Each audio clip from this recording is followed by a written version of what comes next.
Hey there, and welcome to a recording of deploying Kubernetes using Kubespray. My name is Remco Dienik, and I'm a system engineer for Pure Storage. So today, what I want to do is deploy Kubernetes on a 6-node Kubernetes cluster. And for this, I have prepared a admin host, which we're currently logged onto, and I have deployed 6 vanilla Ubuntu 18.04 LTS installations. What we'll do is we'll download and configure Kubespray and use Kubespray to configure and install all the 6 nodes in the Kubernetes cluster. First thing we'll do is we'll generate a keyless login for our SSH sessions, and for that we need to generate our RSA PKI keys. And once we have those keys generated, we'll copy them to each of the nodes in our cluster.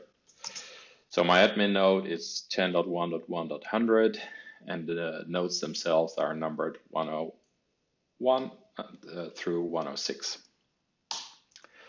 So I'll just copy to the first host, do the same thing for the second host.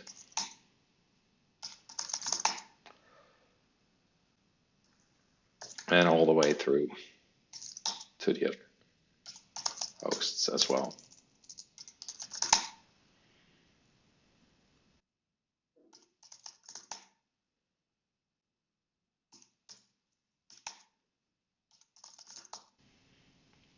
There we go. With that, I'm able to log on to each and every machine without using a password. So next thing I want to do is I want to be able to execute some commands as root using sudo. And to do that without having to specify a password, I need to edit my sudoers file, which is located in that CD directory.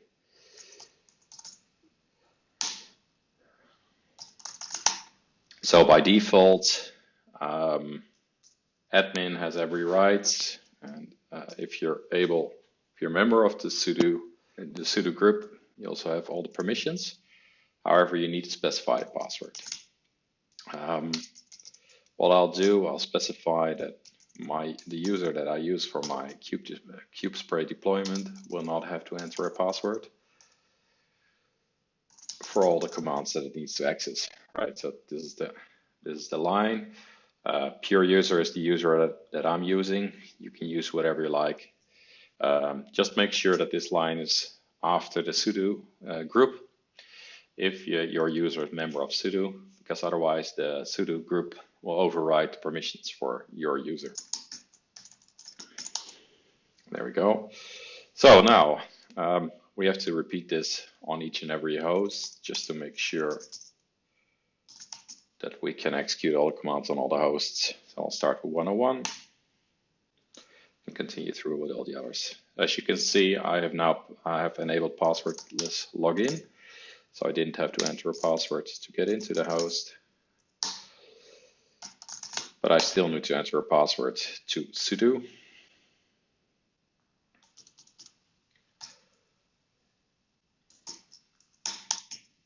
So just modifying those entries. Okay, I'll do this for every host, and then we can continue with the next steps.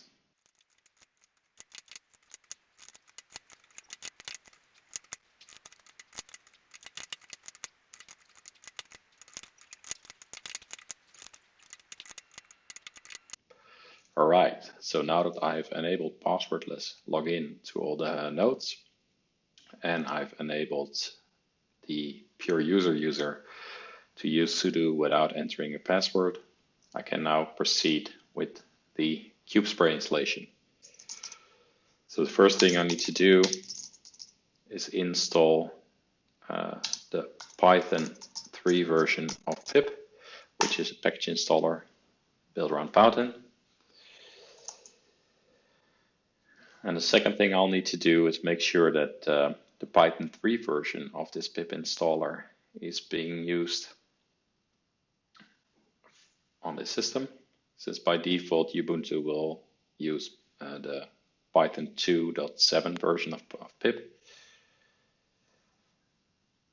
But first I'll need to download and install some packages, and I'll probably fast forward this so we don't have to wait for this.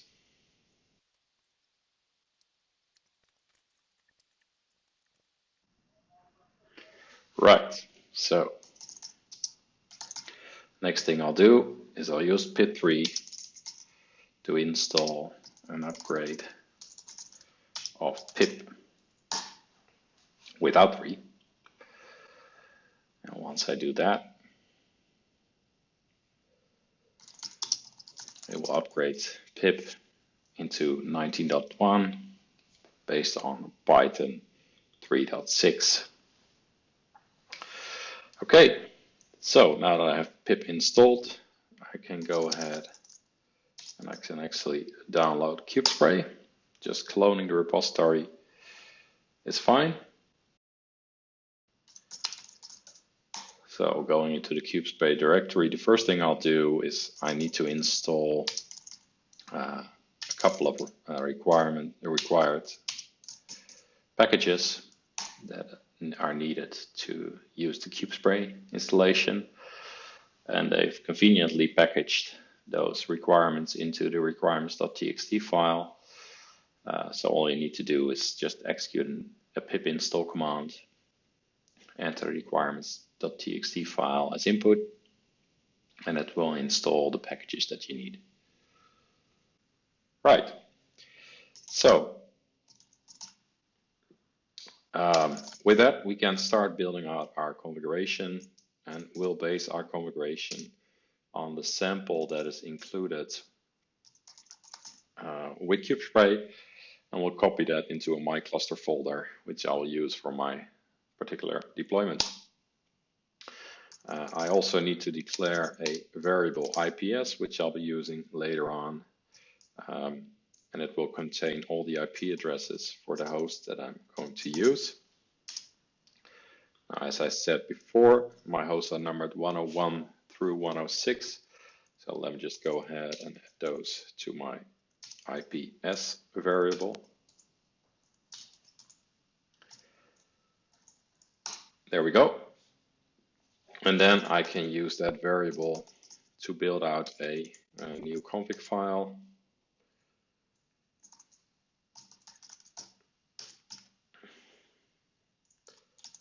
In the inventory, my cluster hosts.yaml. I'll use Python 3 and a script that has been provided by Kubespray called inventory PI, and I'll use the IPs variable that I've just created as input. So we'll use those IP addresses to build the host.yaml file. Sorry for the typo. Should use an underscore between config and file. There we go. Okay, so once this is done, we can just review our host.yaml file, and we'll see that all the 6 hosts have been added. And you can also review the roles that are assigned to each host. For now, I'll leave the defaults. If you're trying to deploy this yourself, I would advise you to go through the group vares, particularly the all YAML file, which defines some generic infrastructure configurations like the external load balancer, proxies, upstream DNS servers, those kind of things. And the second would be the Kubernetes cluster configuration file that will contain more detailed information about the Kubernetes cluster, like the version that we will be installing, the network overlay driver that we are using for this environment, and also the subnets for the pods that we will be assigning. Particularly the 10.233.64.0-18 is used to assign a subnet per node. So node 1 will be assigned 10.233.64.0, and then node 2 will be assigned 10.233.65.0 again, and up to however many hosts that you want to deploy. So again, just review those if you want to. But for now, I'm good to accept the defaults and just go ahead deploying the cluster. So we'll use Ansible Playbook for that. We'll enter our inventory my cluster hosts file as input. We specify that we need to become root user as we're not running this as root, and we need root permissions. And we're using the cluster.yaml Ansible file, Ansible Playbook, to do the actual deployment. So once I hit enter, it will actually start executing the playbook, and it will deploy everything that's required to get Kubernetes deployed on every host. Now this process will take quite some time. If your internet speed is fast, it can be done in like 10 minutes.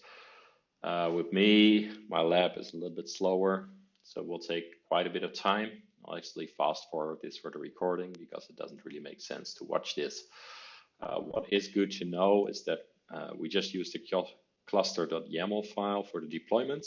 However, Kubespray also provides different playbooks like scale.yaml to add the additional nodes, but they also have upgrade scripts to be able to upgrade your Kubernetes version to the latest version. And that's basically the reason you would want to use Kubespray for your deployment of Kubernetes, is that it makes it a lot easier to maintain your environment. Deploying and managing a Kubernetes environment by hand is really not the way to go. You really should look into using some form of automation, and I believe Kubespray is well positioned to do that.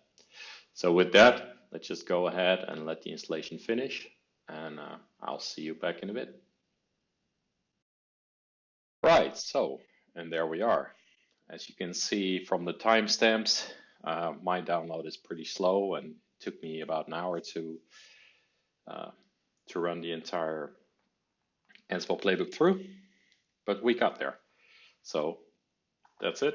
We got our cluster up and running. Now, obviously, you would need to be able to administer your cluster. So what you need to do is you need to download kubectl, or whatever you like to call it. You can just download the latest version from the Kubernetes website. So the next thing I'll do is I need to config, I need to copy the config for kubectl. I will actually copy it from my first master server. To do that, I will prepare the file on that server, since it's read-only for admin only. So I need to make a couple of changes to be able to access the file, and then I can just copy it.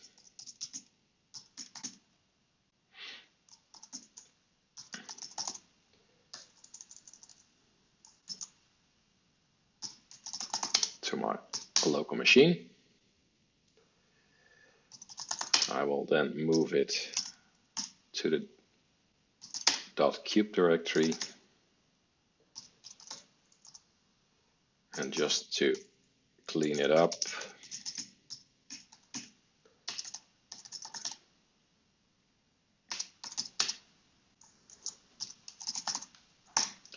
I'll remove the file from the server. Right, so now I can see that I'm able to connect to my Kubernetes environment, and the get nodes command will show me my 6 nodes all ready to go. So with that, I want to thank you for your time. I'll bring this to a close. See you next time.